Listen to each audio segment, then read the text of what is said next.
साथियों, आपको पता है कि पिछले 7 महीने से ज़्यादा से आंदोलन चल रहा है। हम दिल्ली के बॉर्डर पर बैठे हुए हैं।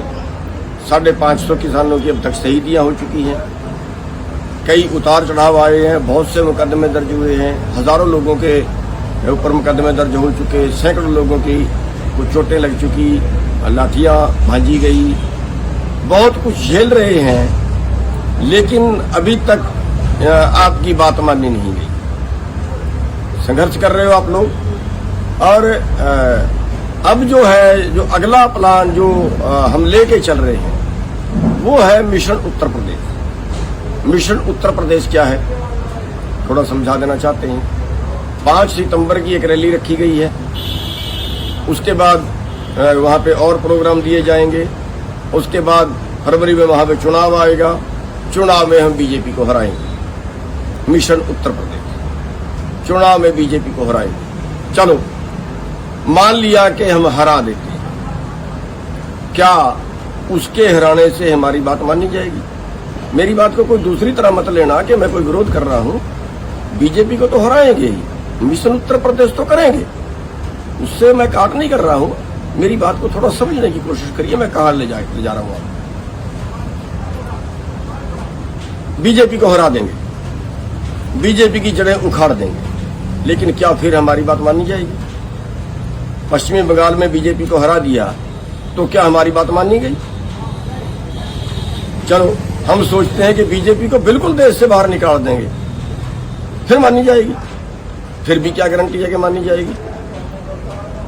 क्या हम ये सोच सकते हैं कि जिस दिन का बीजेपी आई है उसी दिन से किसान गरीब है, या उसी दिन से गरीब और गरीब होता जा रहा है, अमीर और अमीर होता जा रहा है? अगर हम पिछले 20 साल का इतिहास उठा के देखें तो 3.5 से 4 लाख किसान सुसाइड कर चुके हैं कर्जे की वजह से। 2 लाख के कर्जे में, 1 लाख के कर्जे में किसान आत्महत्या कर गए, और अरबों रुपए के कर्जे में एक भी आदमी आज तक देश में आत्महत्या नहीं की। तो क्या व्यवस्था तो पहले भी खराब थी? किसान के लिए तो पहले भी खराब थी, किसान के लिए तो अब भी खराब है। बस इन्होंने और ज्यादा स्पीड पकड़ ली, इन्होंने बड़ा गेयर लगा दिया, ये जल्दी जल्दी के चक्कर में पड़ गए। आज भी अगर आप देखें 7.5 महीने के इस आंदोलन में क्या एक बार भी अपोजिशन का ये बयान आया कि अगर हमारा राज आया तो हम इन कानूनों को तोड़ देंगे, हम इन कानूनों को खत्म कर देंगे, हम एमएसपी गारंटी का कानून बना देंगे? क्या किसी का बयान आया? फिर बीजेपी हरा भी दी तो आपकी बात मानी जाएगी, इस बात की क्या गारंटी है? और हम इतिहास देखें, हम इतिहास उठा के देखें। हरियाणा में 1993 में चौधरी भजन लाल की सरकार थी और उसने किसानों पर गोलियां चलाई, नीसे कांड किया, कादमा कांड किया, बहुत से किसानों को गोलियां मारी, बहुत से किसानों ने शहीदियां दी, अपंग हुए, गोलियां लगी। और हमने सोचा कि जो भजन लाल है उसकी हम हरियाणा से जड़ें उखाड़ दें, और उखाड़ दें। आज तक भजन लाल का राज दोबारा नहीं आया, लेकिन भजन लाल का जाने के बाद किसका आया? बंसी लाल का आया। काम तो उन्होंने भी कुछ नहीं किया किसानों के लिए, बात तो उन्होंने भी नहीं मानी, और आखिरकार उनके साथ भी टकराव हुआ और मंडियाली के अंदर, सतनाली के अंदर कांड हुआ। सतनाली कांड में जो है वो लोगों की जानें गई। सतनाली कांड में 5 लोगों की जानें गई, और 5 लोगों की जाने के बाद उनसे भी टकराव हो गया, उनसे भी नफरत पैदा हो गई। किसानों ने सोच लिया कि अब की बार बंसीलाल की जड़ें उखाड़ेंगे। बंसीलाल की जड़ें उखाड़ दी, सत्ता से बाहर गया, और आज तक बंसीलाल सत्ता में नहीं आया, उसका परिवार सत्ता में नहीं आया। लेकिन फायदा किसको हुआ? चौटाला को। किसान को तो फायदा नहीं हुआ। और फिर चौटाला की सरकार आई, चौटाला ने 7 किसानों को गोलियां मारी,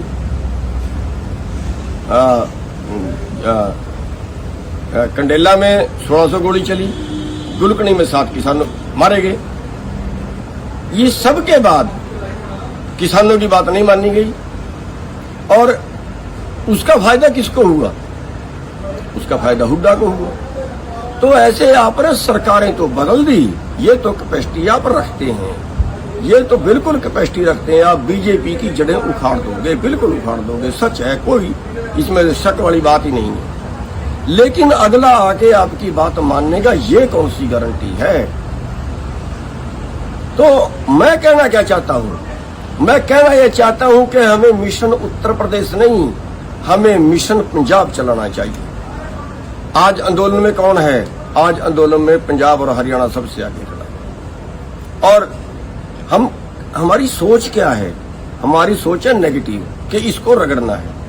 हमारी सोच ये नहीं है कि हमने किसको बनाना है। हमारी सोच ये नहीं है कि हम नया निर्माण के लिए क्या करें। हम बदलाव चाहते हैं ना, हम व्यवस्था परिवर्तन चाहते हैं ना, फिर किससे करवाएं? क्या बीजेपी ने तो व्यवस्था परिवर्तन किया नहीं, कांग्रेस ने व्यवस्था परिवर्तन किया नहीं, तो अब किससे उम्मीद लगाएं कि कौन करेगा व्यवस्था परिवर्तन? अगर हमने व्यवस्था परिवर्तन चाहिए तो फिर हमें एक प्लान बनाना पड़ेगा, बड़े प्लान से काम करना पड़ेगा। प्लान बनाइए मिशन पंजाब। आज पंजाब के जितने संगठन हैं वो इस आंदोलन में बहुत सक्रिय भूमिका निभा रहे हैं। लेकिन अगर वो पंजाब में चुनाव में उतर जाएं और पंजाब की सत्ता अपने हाथ में ले लें, अगर हम पूरे सभी लोग लगे पंजाब के अंदर और पंजाब की सत्ता अपने हाथ में ले लें और पंजाब में कुछ बदल के दिखा दें, अगर हम पंजाब में कुछ बदल के दिखा दें, अगर हम पंजाब में एक सैंपल तैयार कर दें, अगर हम पंजाब में एक सैंपल, एक मॉडल तैयार कर दें कि हाँ सरकार तो ऐसे चलती है, हाँ क्या कायदे कानून तो ये होने चाहिए, हाँ जो व्यवस्था है वो ऐसी होनी चाहिए, कि सैंपल हम पंजाब से दें और वो सैंपल पूरे देश के अंदर जाए। आज पंजाब बदलाव चाहता है, पंजाब सिरमौर है देश का, पंजाब के जो लोग हैं वो बदलाव चाहते हैं। तो उससे अगर हम एक मॉडल पंजाब के अंदर पेश कर दें, अगर हम एक मॉडल दें, हम क्यों नहीं पंजाब में चुनाव जीत जाते हैं? किसकी वोट है भाई? व्यापारी रगड़ दिया, मजदूर रगड़ दिया, दुकान वाला रगड़ दिया, किसान रगड़ दिया, सारे वर्ग तो इन्होंने रगड़ दिए। और वोट किसकी है? अब के साल में 97, जो अब नए आंकड़े आ रहे हैं, 97% लोगों की जो आमदन है वो कम हुई है और 3% लोगों की आमदन बढ़ी है।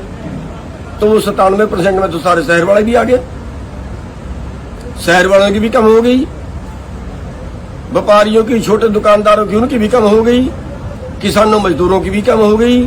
फिर वो 3% लोगों की आमदन बढ़ी है। तो ये क्या इस व्यवस्था परिवर्तन की जरूरत नहीं है?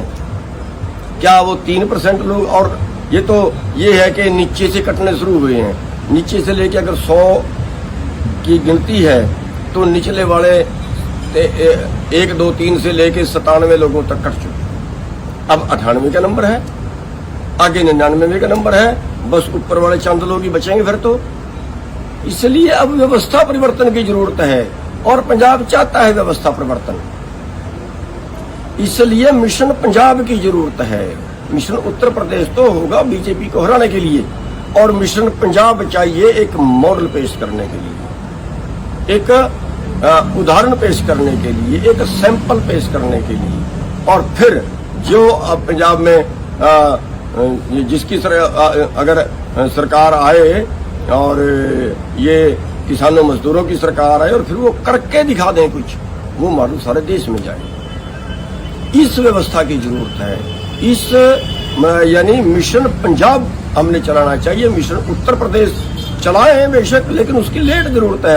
अभी तो हम आंदोलन में खड़े हैं, अभी तो आंदोलन में जहाँ ध्यान देना चाहिए उत्तर प्रदेश के अंदर तो, लेकिन पंजाब के अंदर जो है, पंजाब के अंदर भी हमें इस बात के ऊपर ध्यान देना चाहिए कि पंजाब के आज आंदोलनकारी सड़कों पे बैठे हुए हैं, क्यों ना हम मिशन पंजाब सबसे पहले शुरू करें। हरियाणा और पंजाब के लोग इस आंदोलन में सबसे ज्यादा भूमिका निभा रहे हैं और ये अपना मॉडल पेश सबसे पहले कर सकते हैं। इसलिए मेरा जो सुझाव है और जो आप लोगों की राय भी हम देखेंगे कि इस पे आपकी क्या राय आती है, तो हमारी राय में कि हमारे जो नेता लोग हैं उनको भी, आम जनमानस है उनको भी, आम जो बुद्धिजीवी हैं उनको भी, इनको सबको मिलके मिशन पंजाब पे ध्यान देना चाहिए। अरे ये राजनीति इनके नाम लिखवा दी क्या? इन राजनीतिक पार्टियों के नाम लिखवा दी क्या? हमारे देश के अंदर तो, हमारे संविधान के अंदर तो जो राजनीति है वो ये शब्द ही नहीं है कि राजनीति पार्टियां करेंगी, वो राजनीति पार्टियां करेंगी, ये कहीं लाइन नहीं है कि पार्टी वाला ही एमएलए में खड़ सकता है, एमपी में खड़ सकता है, कोई भी खड़ सकता है। अब क्या उल्टा हुआ कि इस पार्टी राज से ये हो गया कि जिसको पार्टी ने टिकट दिया वो कहता है कि मेरे को लोगों ने नहीं बनाया, मेरे को तो पार्टी ने बनाया, मेरे को पार्टी ने टिकट दिया है, और वो पार्टी की गुलामी करता है। आज हरियाणा के अंदर आप देख लीजिए, जो बीजेपी से नाराज हैं या जो जेजेपी से नाराज हैं वो छोड़ के नहीं आ सकते, छोड़ के आएंगे तो कानून ये है कि हाँ ठीक है भाई, तू तो हमने टिकट दे के बनाया था, अब तू हमारा रहा नहीं, चलो पार्टी सत्ता से बाहर। तो पूरी व्यवस्था एक बदलने की जरूरत है। और ये जो राजनीति है, अरे वोट आपकी है, 65 वोट तो 100 में से 65 तो किसानों मजदूरों की है जो खेती से जुड़े लोग हैं, और अब तो शहर वाले भी आपके साथ लगने के लिए तैयार बैठे हैं। वोट के मालिक आप, और वोट आप दे रहे हो उनको जो वोटों के लुटेरे हैं, जो गिरोह हैं, जो वोटों के लुटेरे गिरोह हैं, उनको आप वोट डाल रहे हो, और फिर उनसे आप उम्मीद करते हो कि वो आपके लिए कानून बनाएंगे। वो आपके लिए कानून क्यों बनाएंगे ये बताइए? वो अपने लिए कानून बनाएंगे, वो या तो वो पैसे के लिए काम करेंगे या वो सत्ता के लिए काम करेंगे। आपके लिए काम करने की उनको जरूरत क्या है, जब आपने तो कह दिया कि वोट में तो हम राज में तो हम हिस्सेदारी करेंगे नहीं।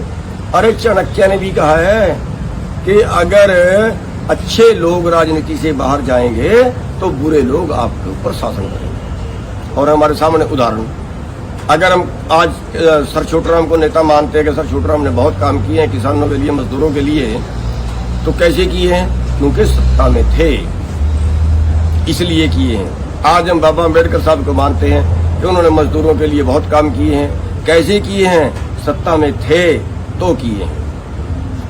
अरे गुरु गोबिंद सिंह जी ने कहा है, राज बिना नहीं धर्म चले है।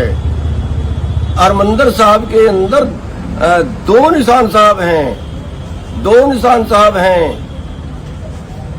एक जो है धार्मिक है, वो ऊंचा है, दूसरा 3 फुट नीचा है, वो है राजनीति की निशानी। तो साथियों, मैं ये कहना चाहता हूं कि हमें मिशन पंजाब चलाना चाहिए।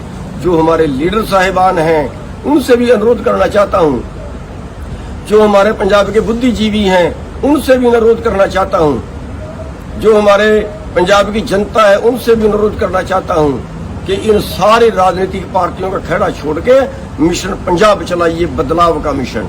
और वो एक सैंपल तैयार होगा। अगर आपने अच्छा करके दिखा दिया, सारा देश आपकी रीस करेगा। ये एक तरीका है व्यवस्था बदलने का कि आप खुद करके दिखाइए और खुद सत्ता में आइए। और ये जो राजनीति कहते हैं ना, अच्छा ये आंदोलन इसलिए कर रहे थे कि ये राजनीति करने दी। अरे क्यों राजनीति उनके नाम लिखी गई है? अगर राजनीति पाप है तो फिर वो पाप क्यों कर रहे हैं? अगर राजनीति, यार खुद तो राजनीति करते हैं, दूसरे को कहते हैं अच्छा ये राजनीति करने के लिए ये काम कर रहा है। कितने बेहुदे मतलब बोलते हैं। तो साथियों, मेरे कहने का मतलब इतना है कि इस बात के ऊपर एक चर्चा होनी चाहिए कि मिशन यूपी नहीं, मिशन पंजाब हो। और सरकार, बता देता हूं आपको, एक बार आप ये मिशन पंजाब शुरू कर दीजिए, अगर सरकार की सारी राजनीतिक पार्टियां चिल्लाना ना शुरू कर दें, चाहे सत्ता वाली और चाहे विपक्ष वाली, अगर वो चिल्लाना ना शुरू कर दें, वो सोचने पे मजबूर हो जाएंगी कि जनता की अनदेखी जो है ना महंगी पड़ेगी। जनता राज छीन देना भी जानती है तो जनता राज छीनना भी जानती है। अरे 100 में 65 वोट आपकी हैं, 65% वाले का राज नहीं है। 35% वोट जिसके पास आ जाए उसका राज आता है, उसकी सत्ता आती है। आपकी 65% वोट है और 65% वोट के मालिक बेचारे बने हुए हैं। और फिर हम कहते हैं वोट दूसरे को देके, और फिर हम कहते हैं हम लुट रहे हैं। अरे आपके घर में सामान है भाई, आपके घर में चीज रखी है, आप घर से निकाल के दूसरे को दे रहे हो। आपकी वोट आपके घर में है, आप निकाल के दूसरे को दे रहे हो और दूसरे को दे के फिर उससे मांगते हो, फिर वो क्यों देगा भाई? तो साथियों, इस बात पे चर्चा शुरू हो जानी चाहिए कि अब की बार पंजाब में जो है वो किसानों, मजदूरों का, आड़तियों का, व्यापारियों का, किसान जो राज है वहाँ आम जनता का जो राज हो। ये जो कंपनी राज है ना, कंपनी राज, उसमें कांग्रेस आ गई, उसमें बीजेपी आ गई, उसमें कोई और आ गया, ये तो कंपनियां हैं, ये कंपनियां हैं। ये पैसे के लिए काम करती हैं या सत्ता के लिए काम करती हैं, और उसके लिए इनको कत्ल करवाने पड़ जाएं, उसके लिए इनको दंगे करवाने पड़ जाएं, उसके लिए इनको समाज को धर्म के नाम पे बांटना पड़े, जाति के नाम पे बांटना पड़े, तो वो भी नहीं मानते, वो भी कर देते हैं। हमें आपस में लड़वा देते हैं, भाई भाई को लड़वा देते हैं, जातियों के नाम पे वोट डालते हैं, हम धर्मों के नाम पे वोट डालते हैं। हम ऊपर उठिए यार, बचाइए इस देश को। कौन बचाने आएगा? किसके भरोसे पे बैठे हो? कांग्रेस देख ली, बीजेपी देख ली, तीसरा चौथा पांचवा सारे तो देख लिए, अब किसके भरोसे पे बैठे हो? आखिर जागिए और मिशन पंजाब शुरू करिए, और मिशन पंजाब शुरू करके इनसे सत्ता छीनिए, अच्छी सत्ता करके दिखाइए, अच्छा राज चला के दिखाइए, उसका अनुसरण सारा देश करेगा। पंजाब सिरमौर है और पंजाब के लोग जागृत हैं, और पंजाब के भाइयों से अनुरोध करना चाहूंगा कि साथियों, आज आपके पास वक्त है। अगर आपने ये वक्त निकाल दिया, कितने साल पीछे जाओगे? आप देश का जो है अगवानी करिए, जैसे आंदोलन में अगवानी कर रहे हैं, ऐसे ही आप सत्ता बदलने में भी अगवानी करिए। सबका बहुत बहुत धन्यवाद।